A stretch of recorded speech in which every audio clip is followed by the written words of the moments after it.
साथियों, आप सभी को नमस्कार और स्वागत है आप सबका कृष्णा 9155 यूट्यूब चैनल पर।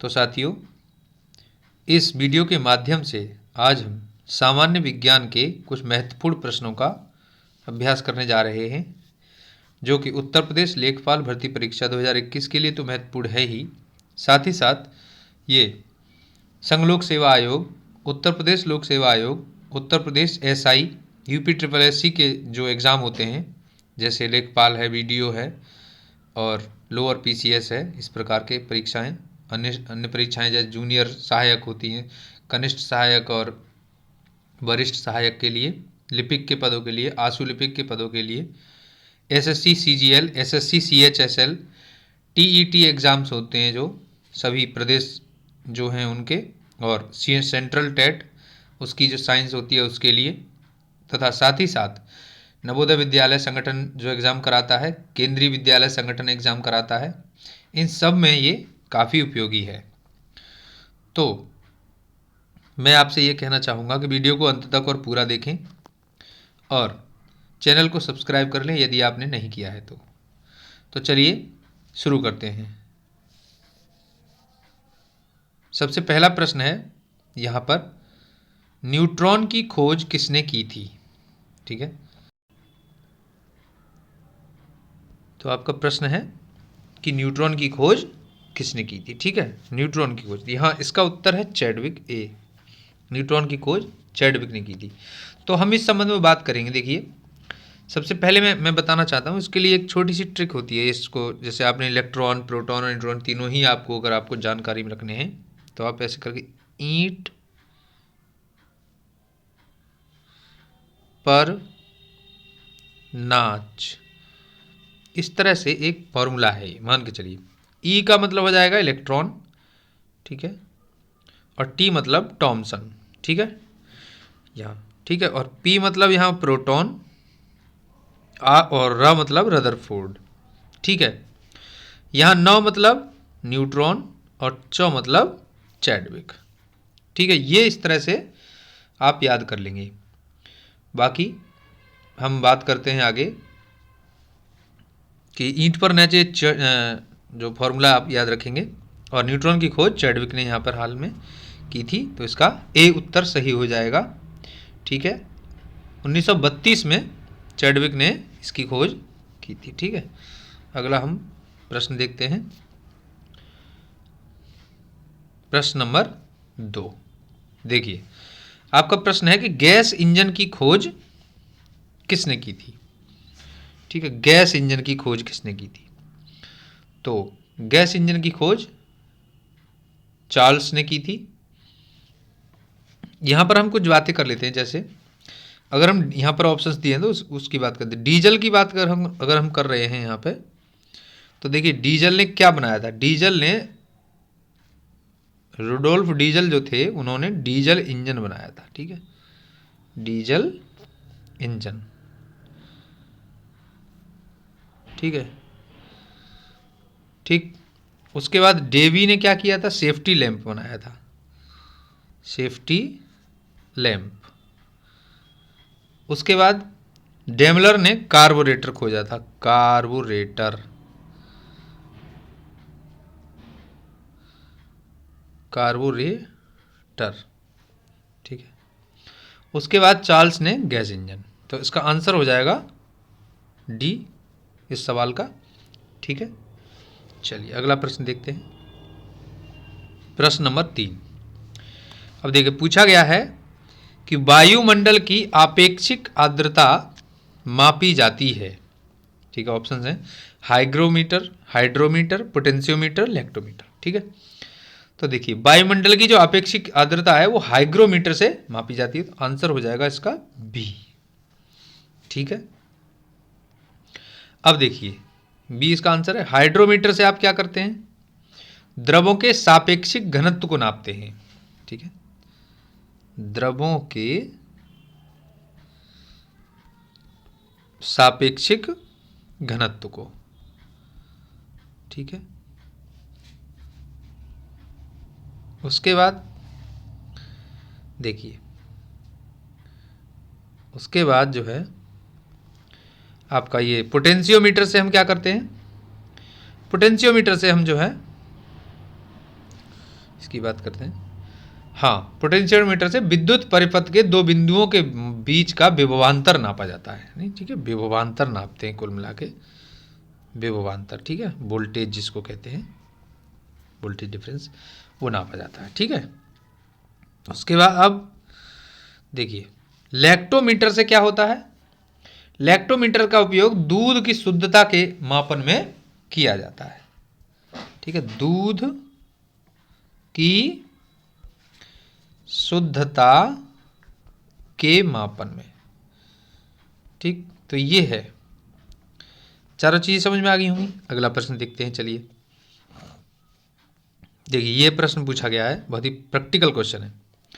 जब किसी बोतल में पानी भरा जाता है और उसे जमने दिया जाता है तो बोतल टूट जाती है, क्योंकि, तो आपके ऑप्शन से पानी जमने पर फैलता है, बोतल हिमांक पर सिकुड़ जाती है, हिमांक मतलब फ्रीजिंग पॉइंट, बोतल के बाहर का तापक्रम अंदर से ज़्यादा होता है, या फिर पानी गर्म करने पर फैलता है। तो ये चीज़ें आपको दी गई हैं। ठीक है, तो अब आप देखिए, तो जब किसी बोतल में पानी भरते हैं और उसे जमने देते हैं तो बोतल टूट जाती है, क्योंकि हम जानते हैं पानी जमने पर फैलता है, प्रसार हो जाता है उसका। ठीक है, पानी जमने पर फैल जाता है, तो इसका यहाँ आंसर जो होगा वो आपका ए हो जाएगा। ठीक है, आंसर जो है वो ए हो जाएगा। अब देखिए, द्रव्य की अवस्था परिवर्तित जब होती है, द्रव्य यानी कोई भी ठोस द्रव गैस कुछ भी हो, तो यहां पर द्रव्य क्या है, द्रव है। ठीक है, पानी, पानी द्रव अवस्था से ठोस अवस्था में जब परिवर्तित होता है तो उसका आयतन बढ़ जाता है। ठीक है, वॉल्यूम उसका बढ़ जाता है।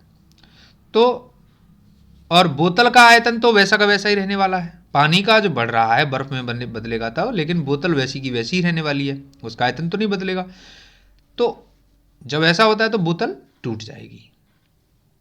ठीक है, इसका एक अन्य सामान्य उदाहरण शीत ऋतु में पानी के पाइप का पानी के जमने से फटना, ये भी एक एग्जाम्पल है।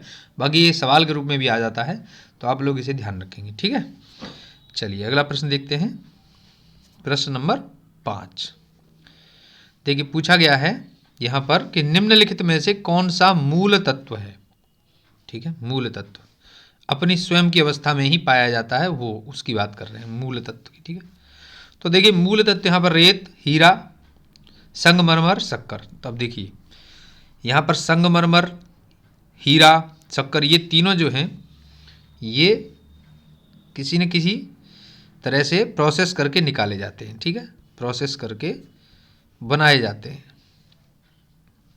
लेकिन रेत अपनी खुद की ही अवस्था में पाया जाता है, तो इसका आंसर हो जाएगा ए। ठीक है, चलिए ठीक है, अगला प्रश्न देखते हैं, प्रश्न नंबर 6।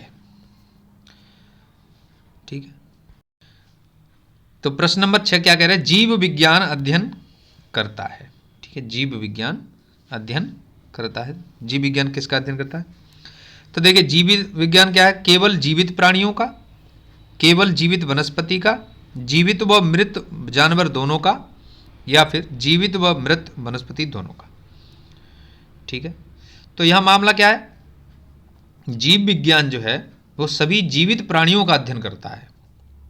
ठीक है, सभी जीवित प्राणियों का, तो आंसर क्या हो जाएगा, आंसर हो जाएगा आपका ए। ठीक है, जीवित प्राणियों का अध्ययन करता है। ठीक है, अब देखिए, अब हम बात करेंगे यहाँ पर कि जीव विज्ञान जो है आपका, ये जो जीव विज्ञान है ये दो भागों में बांटा गया है। ठीक है, एक तो आपका बांटा गया है जूलॉजी में, ठीक है, जिसको आप जंतु विज्ञान कहते हैं, जिसमें जंतुओं का या एनिमल्स का अध्ययन हम करते हैं, एनिमल्स का।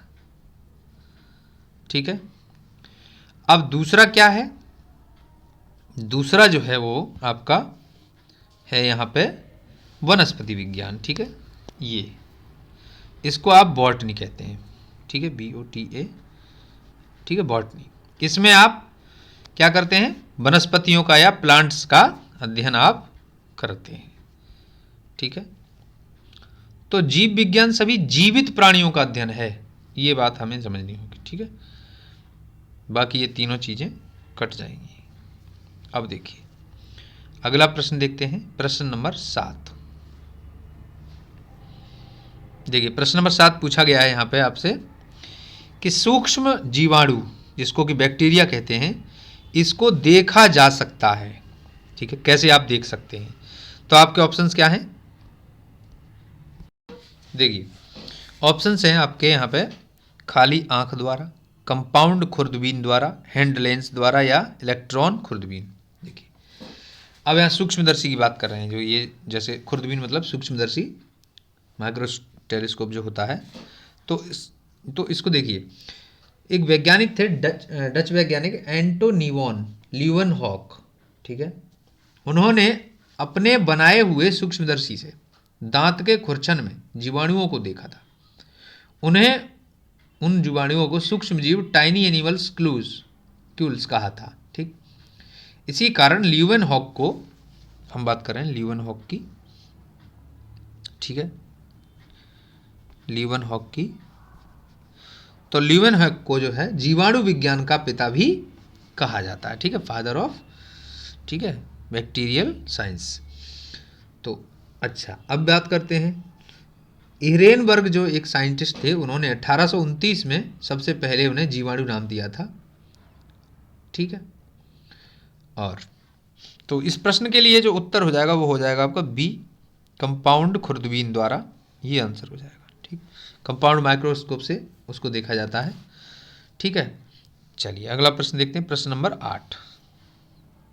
ये प्रश्न नंबर 8 है। यहाँ कह रहे हैं कि दृष्टि पटल, आँख के संबंध में सवाल है, रेटिना पर जो चित्र बनता है वो कैसा होता है? वह वस्तु के बराबर होता है परंतु उल्टा होता है, ठीक है। वह वस्तु से छोटा होता है, वो सीधा होता है, ठीक है। फिर लिखा है, वह वस्तु से छोटा होता है, वो उल्टा होता है, वह वस्तु के बराबर होता है, वो सीधा होता है, ठीक है। ये चीज़ें आपको दी गई हैं। अब देखिए, किसी वस्तु से चलने वाली प्रकाश किरणें कॉर्निया तथा नेत्रोद से गुजरने के बाद लेंस पर आपतित होती हैं, ठीक है, लेंस पर गिरती हैं जाकर के, तथा इससे परिवर्तित होकर, रिफ्लेक्ट होकर द्रव से होती हुई रेटिना पर पड़ती हैं। तो रेटिना पर वस्तु का उल्टा, ठीक है, उल्टा छोटा और वास्तविक प्रतिबिंब बन जाता है, ठीक है। तो प्रश्न का उत्तर क्या हो जाएगा? सी हो जाएगा, ठीक है। आपका आंसर क्या हो जाएगा?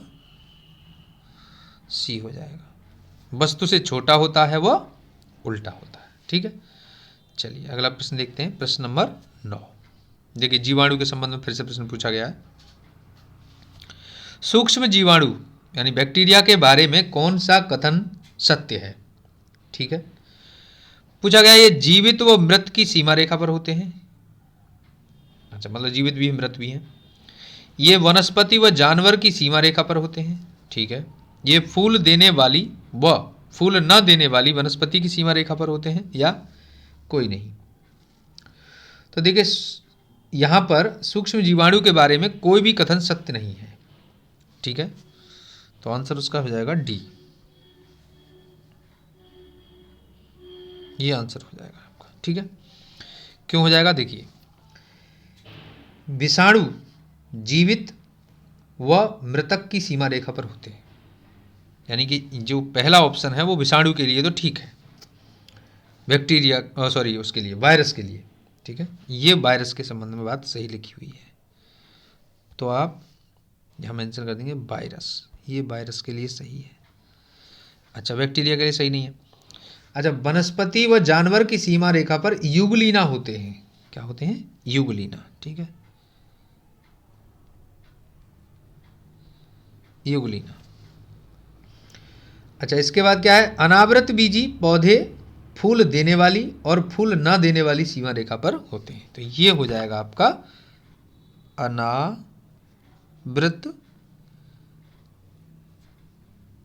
बीजी पौधे।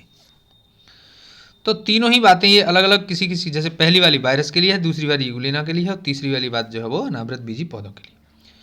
सूक्ष्म जीवाणु या बैक्टीरिया के लिए यहाँ पर कोई कथन सत्य नहीं है, तो आंसर हो जाएगा आपका डी।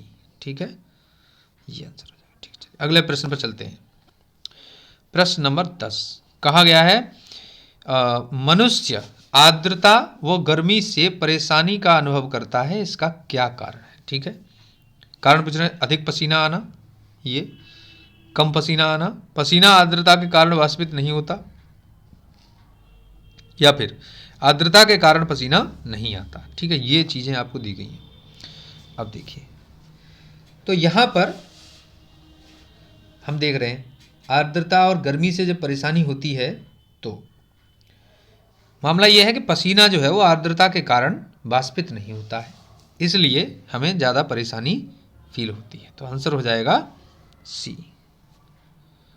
ठीक है, सी आंसर आपका हो जाएगा। ठीक है, चलिए अगला प्रश्न देखते हैं। प्रश्न नंबर 11 देखिए, यहां पूछ रहे हैं कि पोलियो का टीका सबसे पहले किसने तैयार किया है।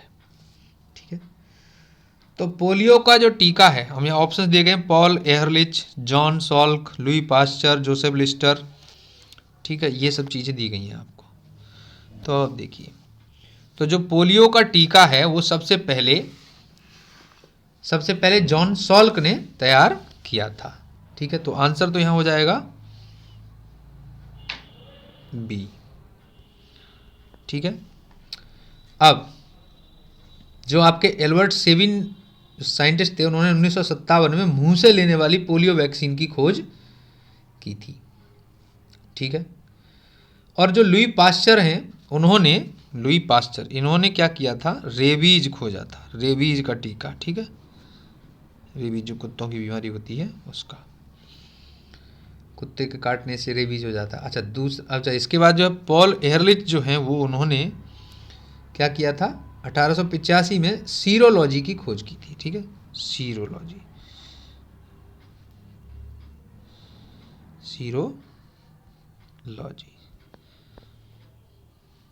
ठीक है, ये सीरोलॉजी। अब ठीक है, अब हम बढ़ते हैं आगे। नेक्स्ट क्वेश्चन है क्वेश्चन नंबर 12। देखिए, प्रैक्टिकल क्वेश्चन है, आपसे पूछा गया है कि प्रेशर कुकर के अंदर का उच्चतम ताप निर्भर करेगा। ठीक है, ये किस पर निर्भर करेगा, अब देखिए आप किस पर निर्भर करता है। तो यह मामला कह रहे हैं ऊपर के होल के क्षेत्रफल व उस पर रखा गया वजन। ठीक है, जो सीटी रहती है, ऊपर के होल का क्षेत्रफल व पकाए जाने वाले पदार्थ पर, ऊपर के होल पर रखा गया वजन व पकाए जाने वाले पदार्थ पर, ऊपर के होल के केवल क्षेत्रफल पर। देखिए, ऊपर का जो होल है, जो छेद है, उसका क्षेत्रफल अगर कम है तो प्रेशर नीचे ज़्यादा होगा। ठीक है, और उस पर वजन कितना रखा गया है होल के ऊपर, ज़्यादा से ज़्यादा वजन होगा। अगर बहुत ज़्यादा वजन तो नहीं रखना चाहिए, अगर होल कम है तो बहुत ज़्यादा वजन की ज़रूरत नहीं है। ठीक है, तो यहाँ मामला ये है कि अगर ऊपर के छेद का क्षेत्रफल अगर कम है तो प्रेशर अपने आप ज़्यादा हो जाएगा। तो देखिए, ये हम जानते हैं यहाँ पर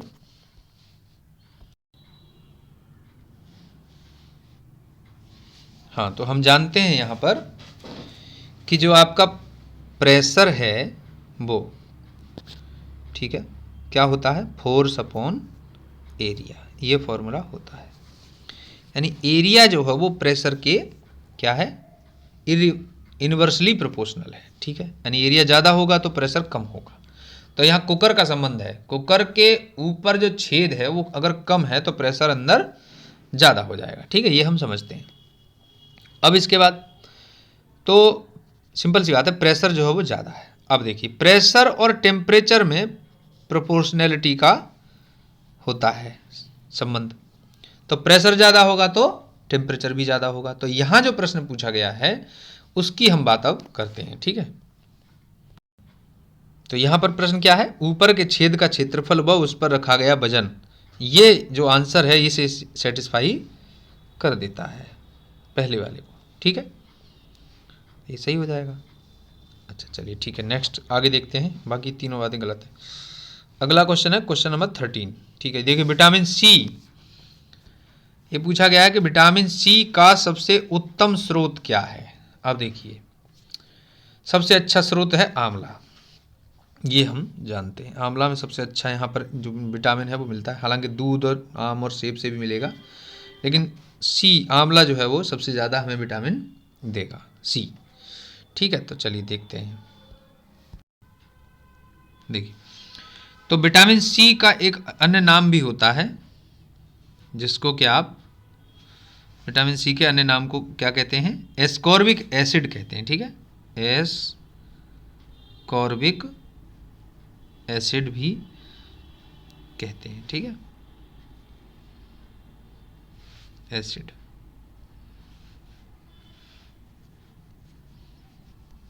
अब देखिए, इसके अन्य स्रोत क्या होते हैं? जैसे संतरा है, नींबू है, ठीक है, ऑरेंज, लेमन, ठीक है, नींबू, और पत्तेदार सब्जियां, टमाटर, अंकुरित अनाज, आलू, ये सब चीज़ें होती हैं। ठीक है, बाकी विटामिन सी की कमी से जो है, जो रोग है, होता है स्कर्वी। ठीक है, स्कर्वी रोग होता है, तो ये भी ध्यान रखने की बात है क्योंकि ये पूछ लेता है।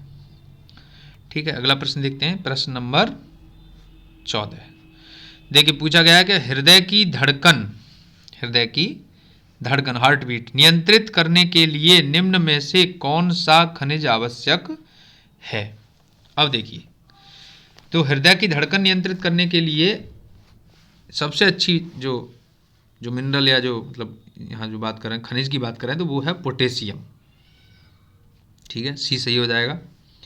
बाकी सोडियम जो है, हाँ, रक्त दाब यानी कि बीपी को कंट्रोल करने में देखते हैं, सहायक है। ठीक है, और जल का संतुलन भी बनाने के लिए ज़रूरी है। तो इसके जो स्रोत हैं सोडियम के लिए, वो क्या है? नमक है, मांस, मछली, अंडा, दूध, ये सभी होते हैं। ठीक है, अच्छा, लौह की जो बात कर रहे हैं यहाँ पर, लौह, आयरन।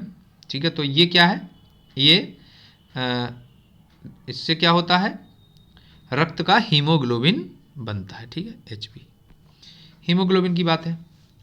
अच्छा, जो शरीर में ऑक्सीजन का क्या होता है? संवाहक है ना, शरीर में ऑक्सीजन को ले जाता है इधर उधर। ठीक है, अब इसके बाद अगर हम बात करें, ये जो आपका पोटेशियम है, ठीक है, तो पोटेशियम क्या है? पोटेशियम के स्रोत जो है वो क्या है? मांस, मछली, अनाज, फल, सब्जियां, इसके अलावा केले में भी पाया जाता है। ठीक है, तो ये हो गया। अगला प्रश्न देखते हैं, प्रश्न नंबर 15। देखिए, प्रश्न पूछा गया है फिजिक्स का, पृथ्वी के परितः घूमने वाले कृत्रिम उपग्रह से बाहर गिराई गई गेंद। ऑप्शन, सूर्य पर चली जाएगी? नहीं। चंद्रमा पर चली जाएगी? बिल्कुल नहीं। पृथ्वी पर गिरेगी? नहीं, बल्कि पृथ्वी के परितः उपग्रह के समान, ठीक है, आवर्तकाल, समान आवर्तकाल के साथ उसी की कक्षा में घूमती रहेगी, उसके साथ साथ घूमती रहेगी। तो ये उत्तर हो जाएगा आपका डी। ठीक है, अगला प्रश्न देखते हैं, प्रश्न नंबर 16। देखिए, सरफेस टेंशन का सवाल है, साबुन के बुलबुले के अंदर का दाब। ठीक है, अब देखिए, वायुमंडलीय दाब से अधिक होता है, वायुमंडलीय दाब से कम होता है, वायुमंडलीय दाब से के बराबर होता है, या फिर वायुमंडलीय दाब का आधा होता है। तो यह मामला नहीं, बल्कि यह है कि वायुमंडलीय दाब से अधिक होता है। साबुन के बुलबुले के अंदर का दाब वायुमंडलीय दाब से अधिक होता है। ठीक है, इसका आंसर हो जाएगा ए। ठीक, अगला क्वेश्चन देखते हैं, क्वेश्चन नंबर 17। देखिए, धूप के चश्मे की पावर होती है। ठीक है, पावर, अभी पावर का जो आपका यूनिट है वो क्या है? डायोप्टर है। ठीक है, और हाँ, आंसर इसका 0 है, क्योंकि धूप के चश्मे की कोई पावर नहीं होती है, इसलिए इसका आंसर हो जाएगा 0। ठीक, 0 डायोप्टर नहीं, ए। अगला क्वेश्चन देखते हैं 18। ठीक है, ये पूछा गया आपसे, मृग तृष्णा। ठीक है, मृग तृष्णा किसका उदाहरण है? यहाँ पे पूछा गया है, अपवर्तन का, पूर्ण आंतरिक परावर्तन का, विक्षेपण का, या फिर विवर्तन का। ठीक है, तो इसका जो मामला है ये है पूर्ण आंतरिक परावर्तन, इसको आप TIR कहते हैं, ठीक है, TIR, टोटल इंटरनल रिफ्लेक्शन, ठीक है।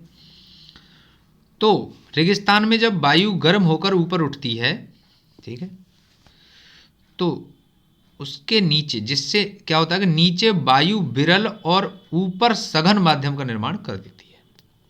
ऊपर उठ जाएगी तो नीचे सघन माध्यम नहीं रहेगा बल्कि विरल हो जाएगा।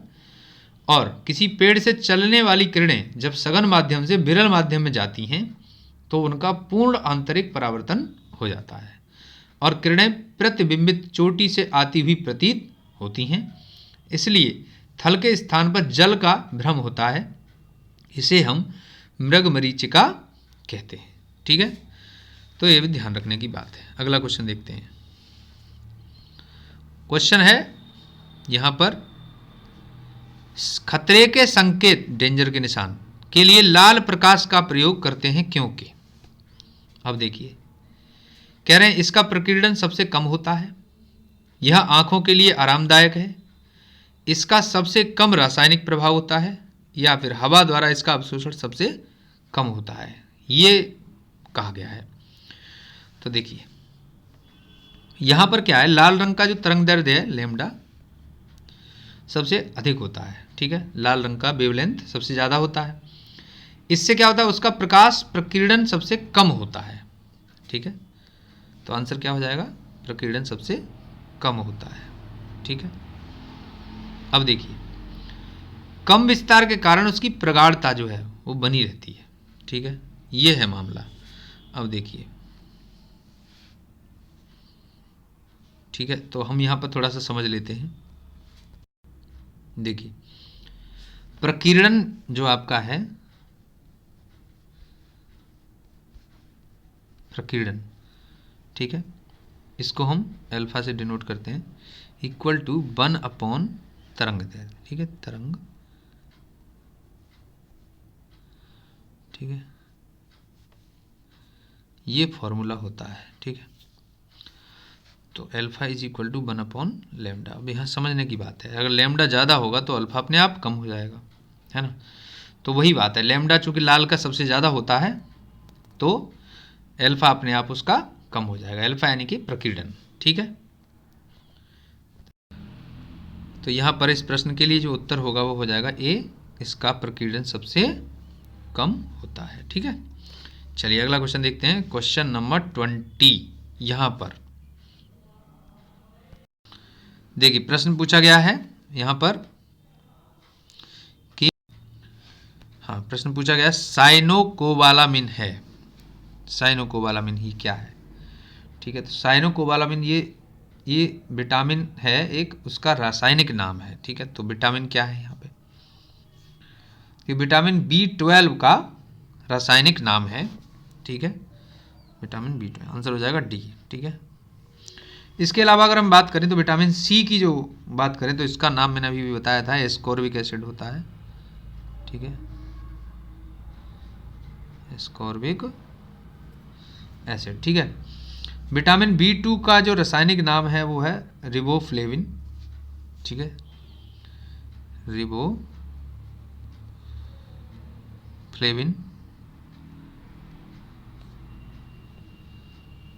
ठीक है। इसके अलावा विटामिन B6 का नाम है पायरिडॉक्सिन,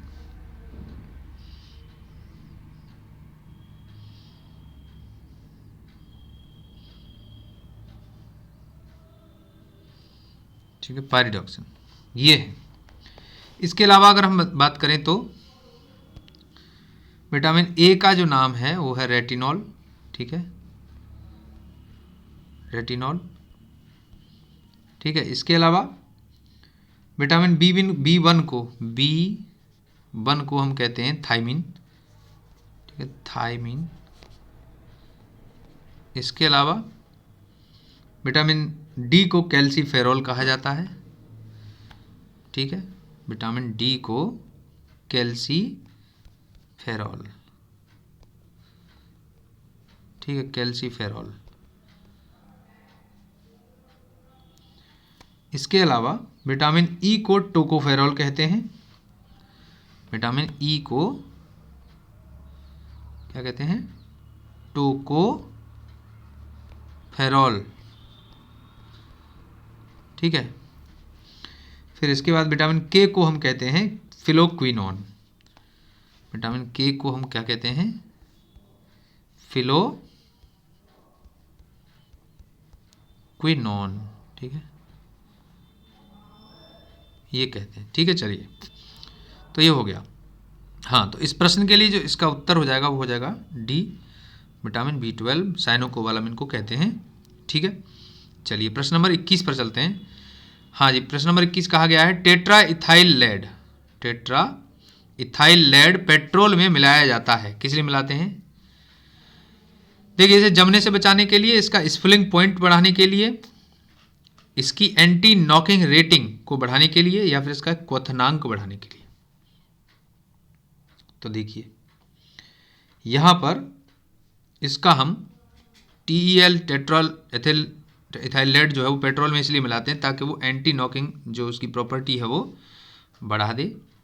ठीक है, तो उत्तर हो जाएगा आपका सी। ठीक है, चलिए आगे बढ़ते हैं। प्रश्न नंबर 21 के बाद 22 पर चलते हैं। देखिए यहाँ पर पूछा गया है, यहाँ पर कहा गया है कि निम्नांकित जोड़ों में किसका सही सुमेल है। ठीक है, गलत लिखे हुए हैं, एक सही लिखा होगा, उसको हम देखते हैं। तो देखिए सबसे पहले निमोनिया किसको प्रभावित करता है, ये हम देख रहे हैं, फेफड़ों को प्रभावित करता है, तो ये सही जोड़ा है, बिल्कुल बिल्कुल सही है। अब देखिए इसके बाद आता है निमोनिया का जो रोग का वाहक है वो जीवाणु जो होता है उसको हम कहते हैं डिप्लेकोकस न्यूमोनी। ठीक है, डिप्लेकोकस न्यूमोनी कहते हैं उसको हम। तो देखिए डिप्लेकोकस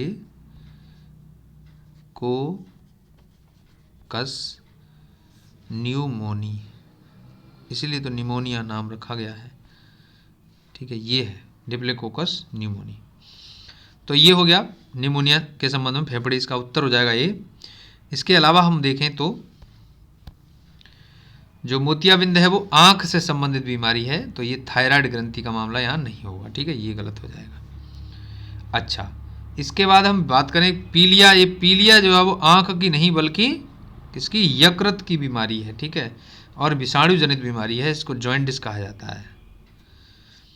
अच्छा, और जो मधुमेह है वो यकृत में नहीं बल्कि अग्नाशय पेनक्रियाज में होता है।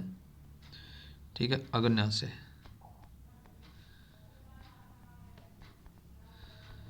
ठीक है, ये इंसुलिन के लेवल को क्या करता है, बैलेंस करता है। तो ये चीज़ें हैं। ठीक, अब बढ़ते हैं हम आगे।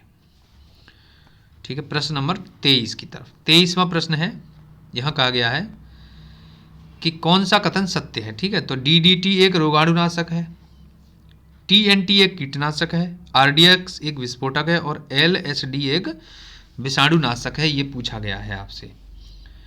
तो देखिए यहाँ पर DDT एक रोगाणुनाशक है नहीं बल्कि एक कीटनाशक है ना, तो उल्टा लिखा है, गलत हो जाएगा। TNT एक, ये तो विस्फोटक पदार्थ है, ट्राई नाइट्रोटाइलुइन बोलते हैं इसको। RDX एक विस्फोटक है, ये सही बात है, विस्फोटक है।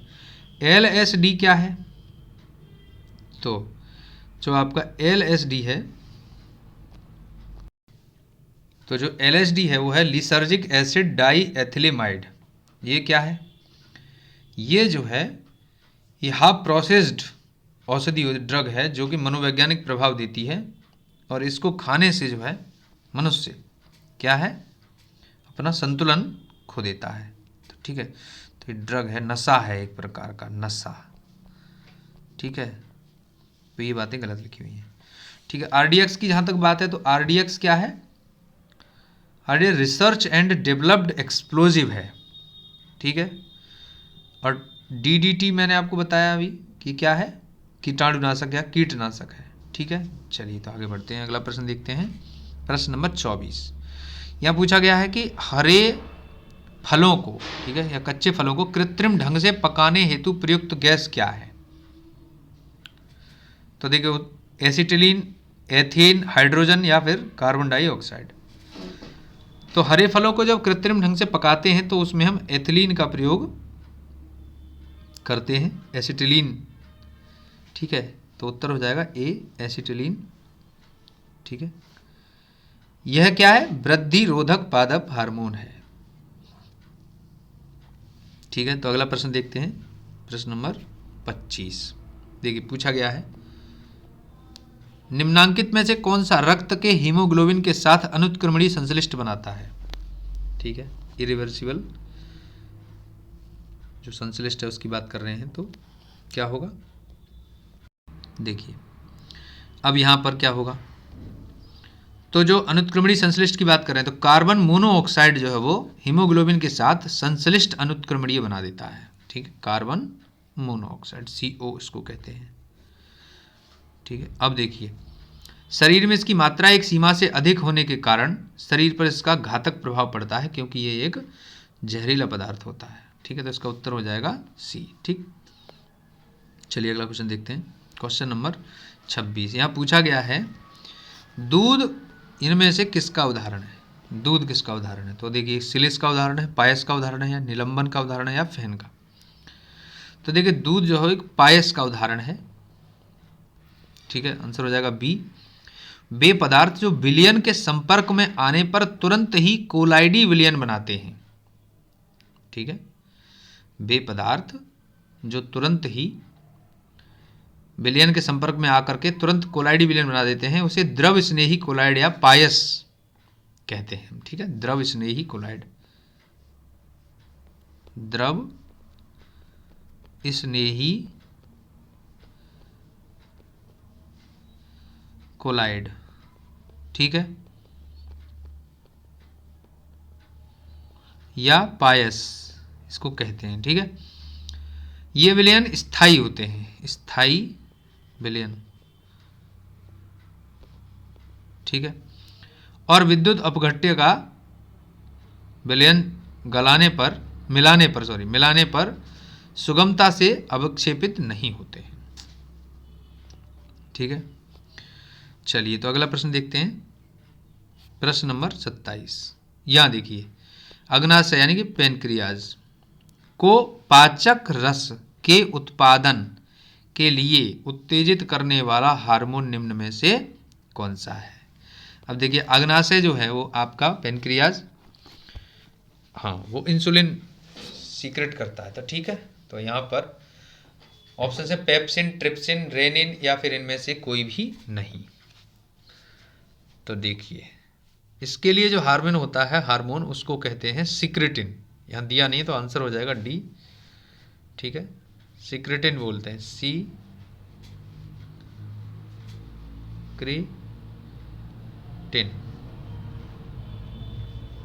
ये है। ठीक है, अग्नाशय को पाचक रस के उत्पादन के लिए उत्तेजित करने वाला हार्मोन क्या है? सिक्रेटिन है, जिसके फलस्वरूप अग्नाशय से 5 अग्नाशयी रस एमाइलेज, ट्रिप्सिन, लाइपेज, माल्टेज और रेनिन का स्रावण होता है। इसमें एमाइलेज और माल्टेज कार्बोहाइड्रेट को, ट्रिप्सिन प्रोटीन को और लाइपेज वसा को पचाता है। ये चीजें हैं।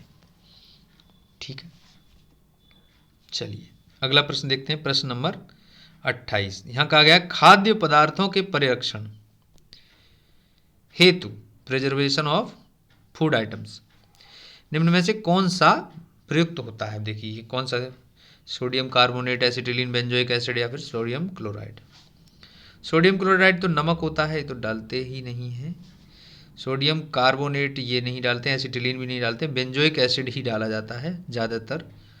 इसका उत्तर हो जाएगा सी। ठीक है, आप लोगों ने देखा होगा जो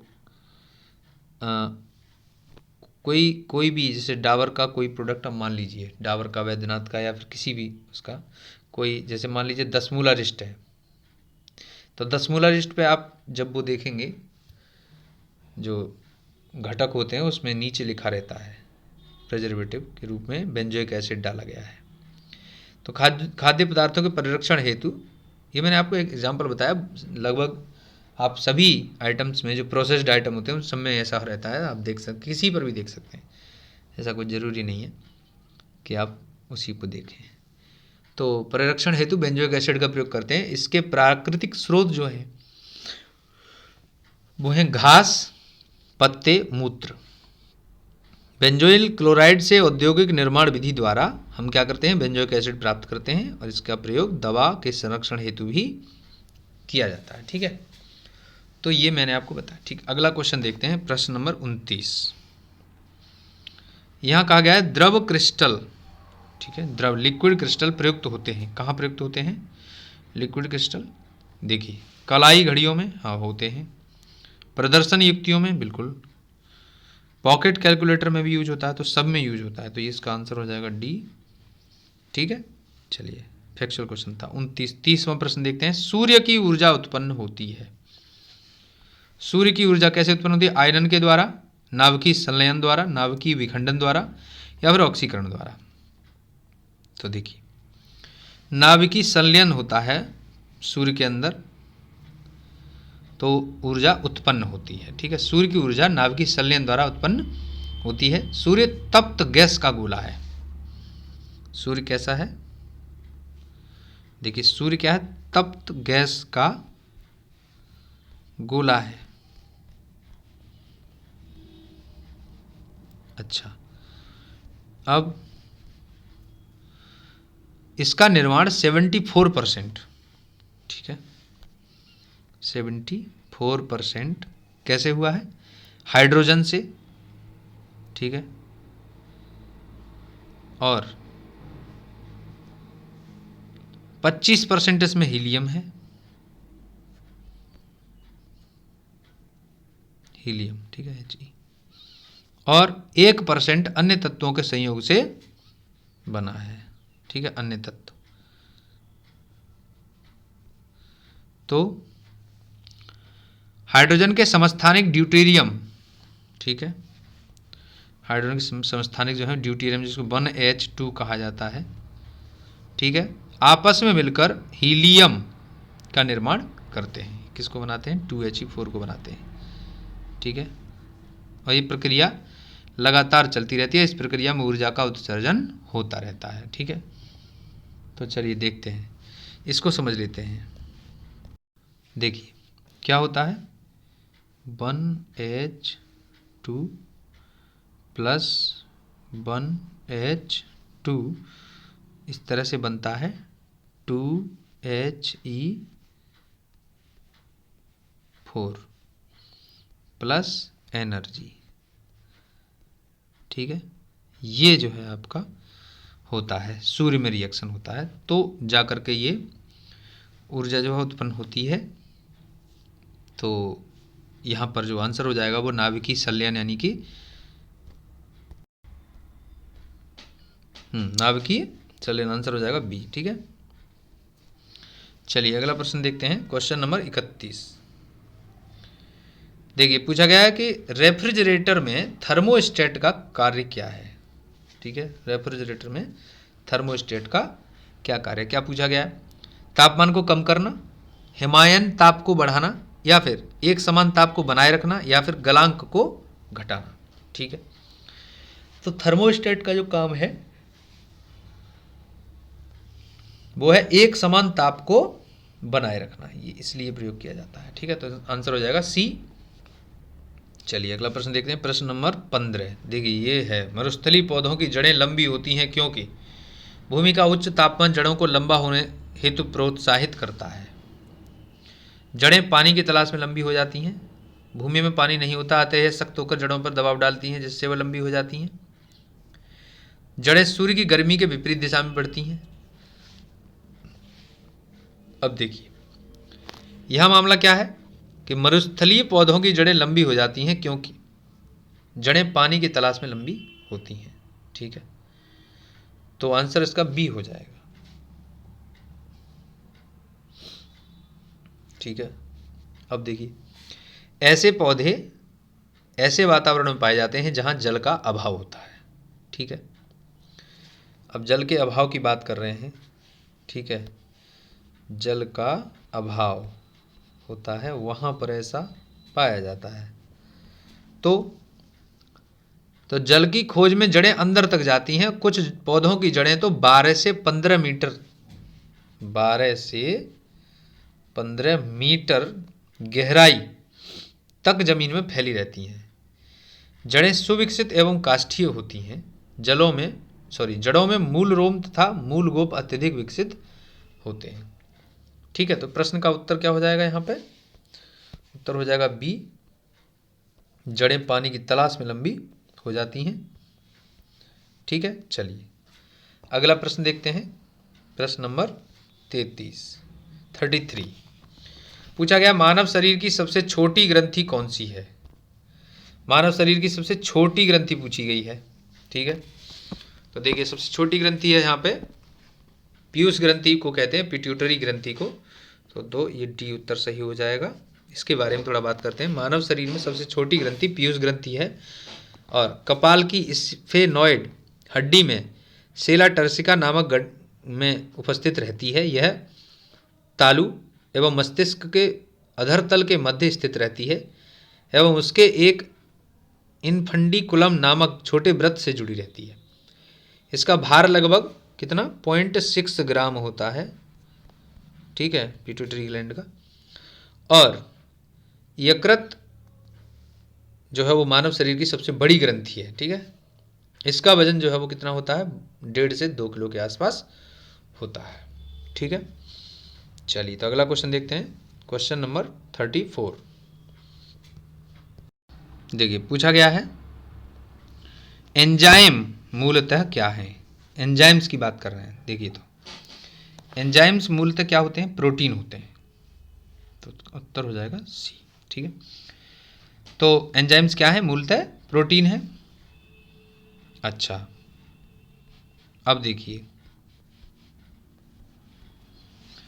तो इनका निर्माण मुख्यतः नाइट्रोजनीय पदार्थों एवं अमीनो अम्लों के मिलने से होता है। ठीक है, अब देखिए क्या है, एंजाइम जो होते हैं वो पाचक रस होते हैं। पाचक रस होते हैं जो पाचन क्रिया के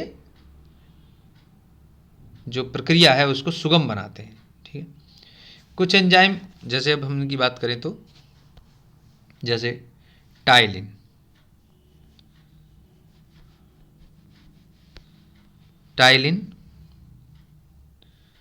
अच्छा उसके बाद क्या है माल्टेज।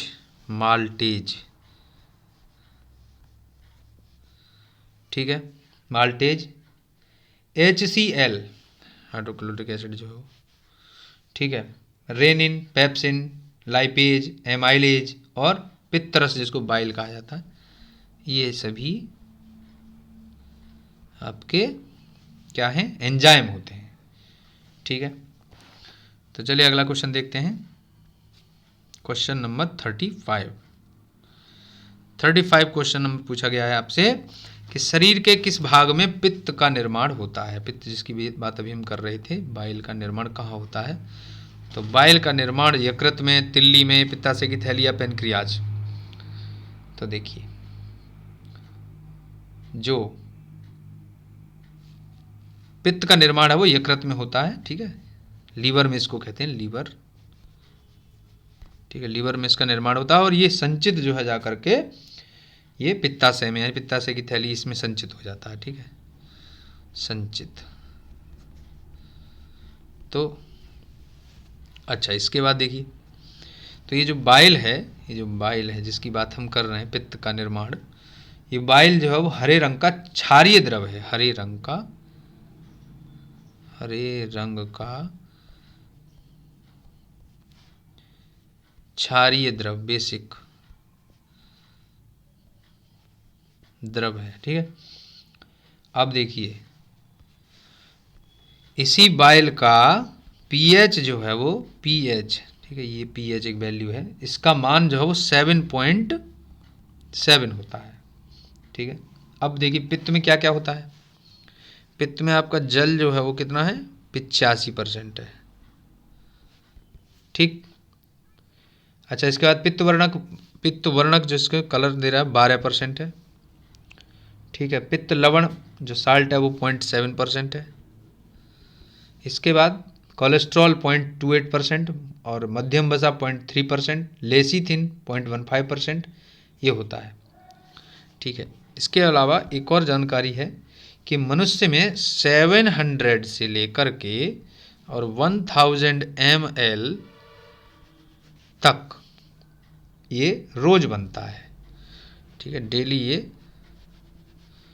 बनता है, पित्त की बात कर रहे हैं। ठीक है,